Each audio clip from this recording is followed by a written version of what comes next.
Hello friends, അപ്പോൾ ഇന്നത്തെ വീഡിയോയിലേക്ക് എല്ലാവർക്കും സ്വാഗതം. ഒരുപാടധികം സന്തോഷത്തോടെ കേട്ടോ ഇന്നത്തെ ഈ വീഡിയോ ചെയ്യുന്നത്. എൻ്റെ വീഡിയോസ് കാണുന്നവർക്ക് അതിൻ്റെ കാരണം ഈ ഇൻക്യുബേറ്റർ കാണുമ്പോൾ തന്നെ മനസ്സിലാവും. അപ്പോൾ ഇൻക്യുബേറ്ററിൽ വെച്ച മുട്ടകളെ ബാക്കിയുള്ള കാര്യങ്ങളൊന്നും പറഞ്ഞിട്ടില്ല. 2 ദിവസം കഴിഞ്ഞ് കഴിഞ്ഞാൽ വിരിയുമായിരിക്കും എന്നുള്ളൊരു പ്രതീക്ഷയിലാണ് ഞാൻ അന്ന് ലാസ്റ്റ് ഒരു വീഡിയോ ചെയ്തിട്ടുണ്ടായത്. അപ്പോൾ ഈ ഇൻക്യുബേറ്ററിലേക്കെല്ലാം മാറ്റിയതിൻ്റെ കാര്യമെല്ലാം ഞാൻ മുന്നേ പറഞ്ഞിട്ടുണ്ടായിരുന്നല്ലേ. അപ്പോൾ ഇന്നത്തെ വീഡിയോയിൽ എൻ്റെ കോഴിക്കുഞ്ഞുങ്ങളെ കാണിച്ചു തരാൻ വേണ്ടിയിട്ടുള്ളതാണ് കേട്ടോ. എത്ര കോഴിക്കുഞ്ഞുങ്ങൾ വിരിഞ്ഞിനൊക്കെ ഉള്ളത് നമുക്ക് ഇന്നത്തെ വീഡിയോയിലൂടെ കാണാം. രാവിലെ ആയാലും കോഴിൻ്റെ കുഞ്ഞുകോഴി കരന്ന് ഒച്ച കേട്ടിട്ടാണ് കേട്ടോ ശരിക്കും മേലേക്ക് പോയി നോക്കിയാൽ തന്നെ. അപ്പോഴത്തേക്ക് ഇതാ ഈ ബോക്സിൻ്റെ ഉള്ളിൽ 2 കോഴിക്കുഞ്ഞുങ്ങൾ വിരിഞ്ഞിട്ടുണ്ട്.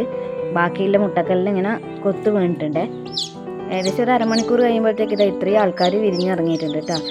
അപ്പോൾ ഇതെല്ലാം കേട്ടോ എൻ്റെ കുഞ്ഞും കോഴികൾ. ഇതിൽ ഞാൻ വെച്ച സമയത്ത് തന്നെ ഒരു 5 ദിവസം കഴിഞ്ഞാലും ക്യാൻഡിൽ ടെസ്റ്റ് ചെയ്ത് വരെ 3 മുട്ട വിരിയൂലാന്ന് തന്നെ ഉണ്ടായിരുന്നു. 3 മുട്ടേൻ്റെ അകത്ത് ഒട്ടും എന്താ പറയുക ചെയ്യാൻ കൂടാത്ത മുട്ടകളെന്ന് തോന്നുന്നു. ബ്ലഡിൻ്റെയോ അങ്ങനെ ഒരു അംശമൊന്നും ഉണ്ടായിട്ടില്ല. അതുകൊണ്ട് ആ 3 എന്തായാലും വിരിയില്ലാന്ന് ഉറപ്പുണ്ടായിനി. ബാക്കി മുട്ടകളുടെ കാര്യത്തിലാണ് സംശയം ഉണ്ടായത്. ഇപ്പോൾ ഏകദേശം എല്ലിൻ്റെ അകത്ത് ഇങ്ങനെ പൊട്ടുപോലും വരുന്നുണ്ട്.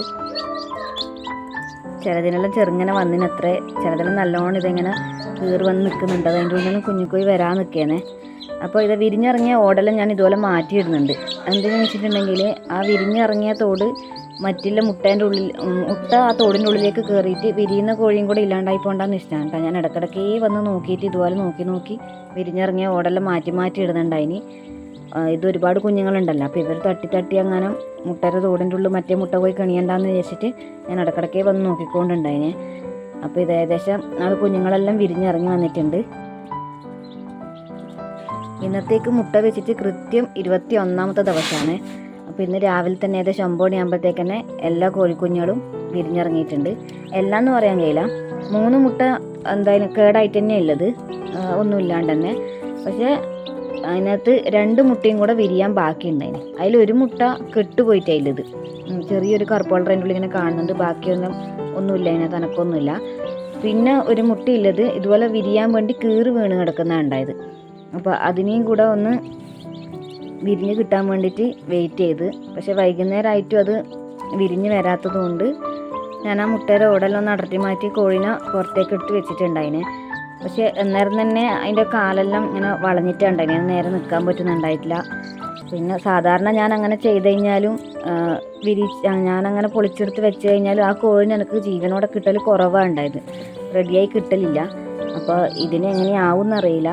ഭാഗ്യം ഉണ്ടെങ്കിൽ കിട്ടുമായിരിക്കും, എങ്ങനെയാണെന്നറിയില്ല. അപ്പോൾ ഞാൻ ഈ ഇൻക്യുബേറ്ററിൻ്റെ അകത്ത് പാത്രം കമിച്ച് വെച്ചിട്ട് മേലെ വെള്ളം എടുത്ത് വെച്ചത് എന്താണെന്ന് വെച്ചിട്ടുണ്ടെങ്കിൽ ആ പാത്രം ചെറിയ ഹൈറ്റേ ഉള്ളൂ. അപ്പോൾ കഴിഞ്ഞ തവണ വിരിയിച്ചിട്ട് എനിക്കൊരു അബദ്ധം പറ്റിയിട്ടുണ്ടായിനി. ഇതുപോലെ ഈ പാത്രത്തിൽ ഇങ്ങനെ ഡയറക്റ്റ് തന്നെ വെള്ളം അവിടെ തന്നെ വെച്ചു. അപ്പം വിരിഞ്ഞിറങ്ങിയ കോഴികൾ കുറച്ച് ചൂടെല്ലാം കിട്ടിക്കഴിയുമ്പോൾ അവരിങ്ങനെ ഓടിച്ചാടി കളിക്കാൻ തുടങ്ങുമല്ലോ. ഞാൻ അപ്പോൾ വിരിഞ്ഞ കോഴികളെ ഞാൻ പിറ്റേന്ന് ആ ഒരു ടൈം ആവുന്നവരെ ഇൻക്യുബേറ്ററിനെ തന്നെ വെച്ചിട്ട് പിറ്റേന്നാണ് ബ്രൂഡറിലേക്ക് മാറ്റൽ. അപ്പോൾ അങ്ങനെ വെച്ച സമയത്ത് കഴിഞ്ഞ പ്രാവശ്യം വിരിയിച്ചതിൽ ഒരു കോഴിക്കുഞ്ഞ് ഇതുപോലെ ഈ വെള്ളത്തിൽ വീണ് ചത്തുപോയിട്ടുണ്ടായിനി. എനിക്ക് ഭയങ്കര സങ്കടമാക്കിയ ഒരു കാര്യമാണ്. അപ്പോൾ അങ്ങനെ ആവുമെന്ന് ഞാൻ ഒരിക്കലും വിചാരിച്ചതല്ല. അതുകൊണ്ട് ഇപ്രാവശ്യം ഞാൻ എന്ത് പണിയെന്ന് വെച്ചാൽ മുട്ട ഇതുപോലെ പൊട്ട് വീകാൻ തുടങ്ങിയെന്ന് കണ്ടപാട് തന്നെ ഇതുപോലെ ഒരു പാത്രം അതിൻ്റെ ഉള്ളിൽ കമിച്ച് വെച്ചിട്ട് അതിൻ്റെ ഹൈറ്റിലേക്ക് വെള്ളം ഇതുപോലെ എടുത്ത് വെച്ച്, അപ്പോൾ അതാകുമ്പോൾ കോഴിക്കുഞ്ഞുങ്ങൾക്കൊന്നും അതിനകത്തേക്ക് കയറാനോ ഒന്നിനും പറ്റൂലല്ലോ. അതുകൊണ്ടാണ് അങ്ങനെ ചെയ്തത്. അപ്പോൾ ഇവർ വിരിഞ്ഞിറങ്ങിയിട്ട് ഒരു ദിവസം ആയി, ഇന്നലെ വിരിഞ്ഞതാണ്. അപ്പോൾ ഇന്ന് ഞാൻ ഒരു ബ്രൂഡറിലേക്ക് മാറ്റാൻ പോവുകയാണ്. അപ്പോൾ ഈ കോഴിക്കുഞ്ഞിനെ കേട്ടോ ഞാൻ മുട്ട പൊളിച്ചിട്ട് പുറത്തേക്ക് എടുത്തെന്ന് പറഞ്ഞത്. അപ്പോൾ അതിൻ്റെ കാല് ശരിയാവുന്നില്ല, ഒരു സൈഡേക്ക് അതിങ്ങനെ ചെരിഞ്ഞ് വീണു പോകുന്നതാണ് ഉണ്ടായത്. നേരെയായി കിട്ടുമെന്നൊന്നും അറിയില്ല. നമുക്ക് ഇനിയും കൂടെ എന്തായാലും ഞാൻ ബ്രൂഡറിലേക്ക് മാറ്റാൻ പോവുകയാണ്.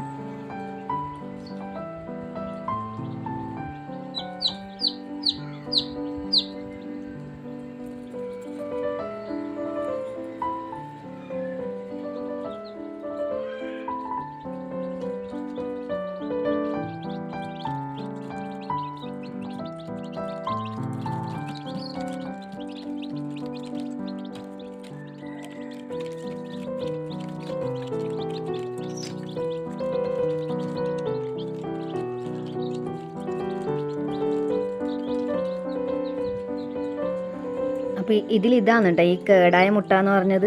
അതിനൊരു ചുവന്ന കളറുണ്ട്, അത് വേറെ ഏതോ കോഴി വിരിഞ്ഞിറങ്ങുമ്പോൾ ബ്ലഡ് പറ്റിയതാണ്. ഞാൻ ആദ്യം വെച്ച് വേറെന്തോ വന്നു. പൊട്ടുകുഞ്ഞ് തന്നു വെച്ച്. അപ്പോൾ അതിൻ്റെ അകത്ത് കോഴിക്കുഞ്ഞുങ്ങളൊന്നുമില്ല, ഇങ്ങനെ കലങ്ങിയ പോലെയുള്ളത്. ഇപ്പോൾ 4 മുട്ടയാണ് നിലവിൽ വിരിയാൻ ബാക്കിയുള്ളത്. പിന്നെ അതിനകത്തുള്ള ഒരു കുഞ്ഞിനെ ഞാൻ പൊളിച്ചു വെച്ചത്. 26 കുഞ്ഞുങ്ങളാണ് ഇപ്പം വിരിഞ്ഞിട്ടുള്ളത്. അപ്പോൾ ഞാൻ നേരത്തെ തന്നെ ബ്രൂഡറെല്ലാം സെറ്റ് ചെയ്തിട്ടിട്ടുണ്ടായിനി. ഇതിലെനിക്കൊരു അബദ്ധം പറ്റിയത് എന്താണെന്ന് വെച്ചാൽ, ആദ്യം ഞാൻ ഒരു പേപ്പറെല്ലാം വിരിച്ച് സെറ്റ് ചെയ്തതാണ്. പക്ഷെ എൻ്റെ കയ്യിൽ നിന്ന് വെള്ളം മറിഞ്ഞുപോയി, അതിൽ വെള്ളം കുടിക്കാൻ കൊണ്ടുവെക്കുമ്പോഴത്തേക്ക്. അപ്പോൾ വീണ്ടും ഞാൻ പേപ്പർ വിരിച്ചതാണ്. അത് ഞാൻ ചുളുക്കാൻ മറന്നുപോയി. ചുളുക്കി വെച്ച് കഴിഞ്ഞാൽ മാത്രമേ കോഴിക്കുഞ്ഞുങ്ങളെ എന്താ പറയുക കാല് ഓടിക്കളിക്കുന്നില്ല, ചിലപ്പോൾ സ്ലിപ്പായി പോകും. ചുളുക്കിയാൽ മാത്രമേ അവർക്കൊരു ഗ്രിപ്പ് കിട്ടുള്ളൂ. അപ്പോൾ ഈ ഓടിക്കളിക്കുമ്പോൾ സ്ലിപ്പായി കഴിഞ്ഞാൽ കാല് ഒടിയുക അങ്ങനത്തെ പ്രശ്നങ്ങളെല്ലാം ഉണ്ടാവും. അടിയിൽ മരപ്പൊടിയാണ് ഇട്ടിട്ടുള്ളത്. അതിൻ്റെ മേളിലെ കൂടിയാണ് ഈ പേപ്പർ ഇപ്പം വിരിച്ചിട്ടുള്ളത്.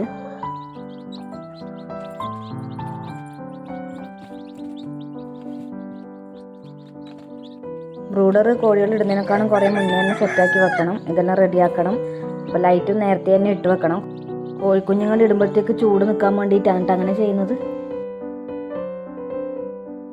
അപ്പം ഞാൻ മുട്ടേൻ്റെ ഓട് പൊളിച്ചെടുത്ത കോഴിക്കുഞ്ഞാണ് കിടക്കുന്നത്. അതിന് ഞാൻ അങ്ങനെ കഷ്ടപ്പെട്ട് പൊളിച്ചെടുത്തൊന്നുമല്ല, പകുതി മുക്കാലൊക്കെ അടർന്ന് വന്നിനി. പക്ഷെ കുഞ്ഞു കോഴിക്ക് പുറത്തേക്ക് വരാൻ കഴിയുന്നുണ്ടായിട്ടില്ല. ഞാൻ ആ തോടൊന്ന് അടർത്തുമ്പോഴത്തേക്ക് തന്നെ കോഴി പുറത്തേക്ക് വന്നിട്ടുണ്ടായിനി. സാധാരണ കോഴിയുടെ മുട്ട നമ്മളിങ്ങനെ പൊളിച്ചെടുക്കുമ്പോൾ അതിൻ്റെ ബ്ലഡെല്ലാം വരും. ഇതൊന്നും ഉണ്ടായിട്ടില്ല, എല്ലാം ആറിനി. കോഴി തൂവൽ വരെ ആറിപ്പോയ ഒരവസ്ഥയിലാണ് ഉണ്ടായത് വൈകുന്നേരം ആകുമ്പോഴത്തേക്ക് തന്നെ.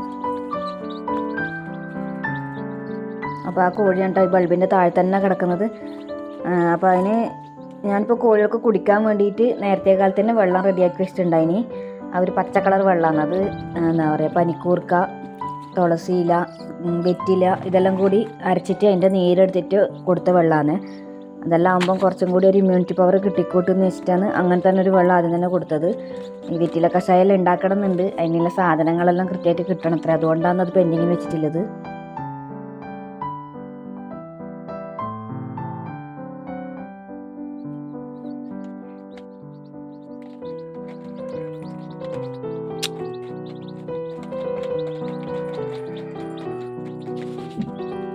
അപ്പോൾ ഞാൻ കോഴിക്ക് ഗോതമ്പ് നുറുക്കി പൊടിച്ചെടുത്തതാണ് കേട്ടോ കൊടുക്കുന്നത്. സ്റ്റാർട്ടർ വാങ്ങണത്രേ. സാധാരണ സ്റ്റാർട്ടർ തന്നെയാണ് കൊടുക്കേണ്ടത്. എന്നാലും ഞാനിപ്പോൾ അത് വാങ്ങിക്കാത്തത് കൊണ്ടാണ് കേട്ടോ ഈ ഗോതമ്പ് ഇങ്ങനെ നുറുക്കി പൊടിച്ചത് കൊടുക്കുന്നത്.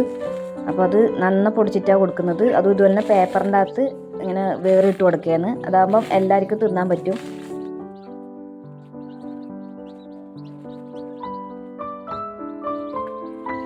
അതുപോലെ തന്നെ ഒരുപാട് എടുത്തിട്ട് ഞാൻ അങ്ങനെ വേറി കൊടുക്കുന്നില്ല. ഇതുപോലെ ഇങ്ങനെ കുറച്ച് വേറി കൊടുത്ത് അവരത് തിന്ന് തീർന്ന സമയം നോക്കിയിട്ട് ഇടയ്ക്ക് വന്നിട്ട് ഇതുപോലെ കുറച്ചും കൂടി ഇട്ട് കൊടുക്കുകയായിരുന്നു. നമ്മൾ ഒരുപാട് ഇതുപോലെ വെച്ച് കൊടുത്തിട്ടുണ്ടെങ്കിൽ കോഴികൾ എത്ര പോലെ തിന്നണം എന്നറിയാണ്ട് തിന്ന് പിന്നെ ദഹനത്തിനെല്ലാം പ്രശ്നം വന്ന് ചത്തുപോകാനും ചാൻസ് ഉണ്ട്. അതുകൊണ്ട് കുറച്ച് കുറച്ച് മാത്രമേ ഇട്ട് കൊടുക്കാൻ പാടുള്ളൂ. ഞാൻ അങ്ങനെയാണ് ചെയ്യൽ. ഇങ്ങനെ ഞാനൊരു 3 ദിവസം വരെ ഇങ്ങനെയാണ് ചെയ്ത് കൊടുക്കൽ. പേപ്പറിൻ്റെ അകത്ത് ഇങ്ങനെ വെതറിയിട്ട് കോഴികൾക്ക് തിന്നാൻ വേണ്ടി ഇട്ട് കൊടുക്കുക ചെയ്യൽ.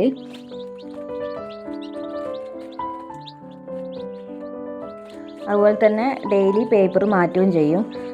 ബ്രോയിലർ കോഴികളെല്ലാകുമ്പോൾ നമ്മൾ 2 നേരം പേപ്പർ മാറ്റലുണ്ടായിനി. ഇപ്പോൾ ഇത് നാടൻ കോഴി കുഞ്ഞുങ്ങളായതുകൊണ്ട് അങ്ങനത്തെ ബുദ്ധിമുട്ടൊന്നുമില്ല. അങ്ങനെ ഒരുപാടൊന്നും കച്ചറ വരുന്നില്ല. അതുകൊണ്ട് ഒരു നേരമാണ് ഞാൻ ഈ പേപ്പർ മാറ്റലുണ്ടായത്. അപ്പോൾ ഇതുപോലെ പേപ്പറിൽ ഇട്ട് കൊടുത്തു കഴിഞ്ഞാൽ പ്രശ്നമൊന്നുമില്ല. അത്ര കാഷ്ടെല്ലാം ഉണ്ടാവുള്ളൂ. അതുകൊണ്ട് കാഷ്ടമൊന്നും കൊത്തി തിന്നുന്ന പ്രശ്നമൊന്നും ഉണ്ടാവില്ല. 3 ദിവസത്തിന് ശേഷം ഈ പേപ്പറെല്ലാം മാറ്റും. എന്നിട്ട് സാധാരണ മരപ്പൊടീൻ്റെ അകത്തേക്ക് ആക്കലാണ്. അപ്പോൾ വൈകുന്നേരം ഞാൻ ഇതുപോലെ കൂട്ടിലേക്ക് കയറുന്ന സമയത്ത് ആ മുട്ട ഓട് പൊളിച്ചെടുത്ത ആ കോഴി നന്ന കയ്യാണ്ട് ഇങ്ങനെ കിടക്കുന്നുണ്ടായിനി. ഞാനിട്ട് അതിന് കുടിക്കാൻ കൊടുത്ത ഈ വെറ്റില വെള്ളത്തിൻ്റെ അവിടുന്ന് ലേശം ഒന്ന് തൊട്ട് വായിലേക്ക് വെച്ച് കൊടുത്ത് നോക്കി. പക്ഷേ തീരെ ഒന്നും ഇറക്കാനും ആക്കാനും ഒന്നും കഴിയുന്നുണ്ടായിട്ടില്ല. ഇതുപോലെ കുറച്ച് വെള്ളം കൊടുത്തിട്ട് ഞാൻ കോഴിനെ വീണ്ടും താഴേക്ക് തന്നെ ആക്കി. അപ്പോൾ അതിങ്ങനെ കൊത്താൻ ശ്രമിക്കുന്നുണ്ട്. പക്ഷേ അതിന് ഒന്നും കൊത്തിയെടുക്കാനോ അതുപോലെ നേരെ നിൽക്കാനോ ഉള്ള ത്രാണി ഒട്ടും ഉണ്ടായിട്ടില്ല.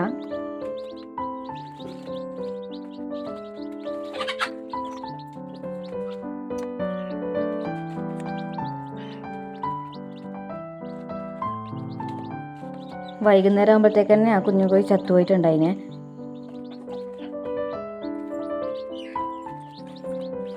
വിരിഞ്ഞിറങ്ങിയ ബാക്കി കോഴികളിൽ നല്ല ആരോഗ്യത്തോടെ തന്നെ ഉണ്ട്. ഇത്ര ആൾക്കാരാണ് കേട്ടോ ഇപ്പം വിരിഞ്ഞിറങ്ങിയ കോഴിക്കുഞ്ഞുങ്ങൾ. 25 ആൾക്കാരാണുള്ളത്.